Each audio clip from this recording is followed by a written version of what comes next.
5 topics in this video. Some of these may not be the most exciting ones, but they are important.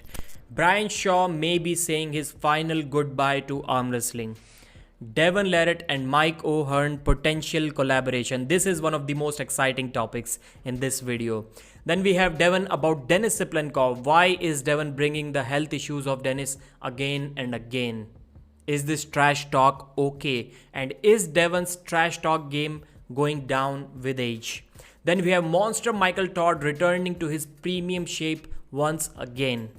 Engin Terzi's injury update. Is the Samusha match cancelled? Is he feeling well or not? And finally, we have Travis Bagent's comeback being delayed if not cancelled because he's also not feeling well. Let's start with the first one. Brian Shaw uploaded a video in which he said that he's fully embracing the sport of arm wrestling. Well, I wish he said that. He actually said this about the sport of MMA. And I would say there can be many reasons for that. Number one, arm wrestling is not lucrative enough. Number two, when he tried arm wrestling in the Shaw Classic this year, he did not get the reception that he was anticipating. That may be because he did not arm wrestle there himself. He just organized a couple of matches, both of which were not really famous matches. So that could be one of the reasons. And the final reason can be arm wrestling does not pay good enough money. He doesn't see a good future, or maybe he thinks that he cannot be talented enough to be the champion in arm wrestling. Well, he may be thinking that's not the case with MMA, but I would argue that his chances in arm wrestling would have been better than MMA itself, but still he can make more money from MMA. That's kind of understood. So unfortunate news. It's kind of impossible to do both at the same time, MMA and arm wrestling, especially at the top level. And he's going to get light as well. For sure, I think for MMA, which may not be as detrimental for arm wrestling, but he's not coming back unless he finds that he's totally terrible at MMA and there is no future for him. Then he can return. But he's not a 20-year-old who can do both things at the same time or has a lot of time in the world to try after MMA. Devon Larratt and Mike O'Hearn. Mike O'Hearn sent Devon a bunch of t-shirts, baby don't hurt me t-shirts. So it seemed to me that both Auden and Devon, just like myself, are big fans of Mike O'Hearn. I don't care why people try to criticize the guy. Some people hate on him for being a fake natty. They call him a fake natty. Mike O'Hearn is the biggest natural bodybuilding promoter, ambassador, natty lifestyle Mike Hearn.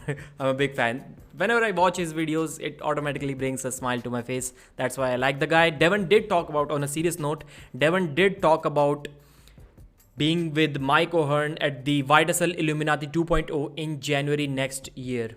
He said that it is possible. That's why maybe these two are already talking with each other. Some arm wrestling collaborations are going to be fun.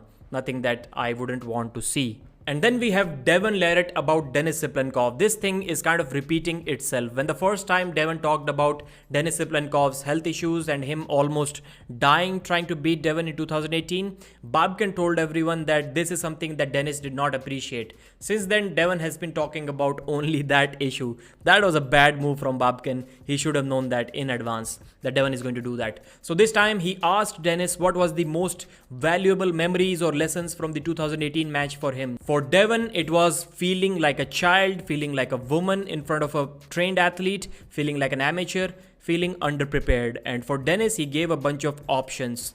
Feeling of victory, stomach twisting, weakness, kidneys exploding, helplessness in the hospital, near death. Now, these are the topics that Devon talk about again and again. Now, everyone on Reddit, Facebook, everywhere, they're talking about the disappointment that they got from the recent podcast on Engin Terzi's channel because Devon just did not bring the level of the podcast up to his own standards.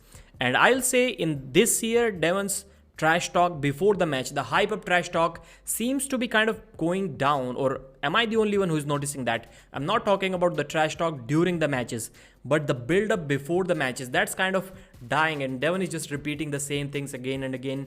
Maybe because for the first time or for the second, third time, his focus is mostly on being the best in the world, only on winning super matches and not actually promoting them with a quality trash talk.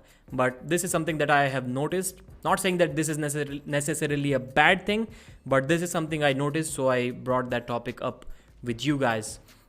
So next up, we have Monster Michael Todd uploading a video with Corey West with a pressure sensor that was made for car impact measurement. And surprisingly, Michael Todd was doing these side pressure hits at 50 pounds more pressure than Corey the Gorilla West, or 50 units, whatever that thing was. Michael was doing over 200, Corey was only up to 150. Maybe that's the reason why Michael Todd is almost always on the offensive against everyone when he hits off the go.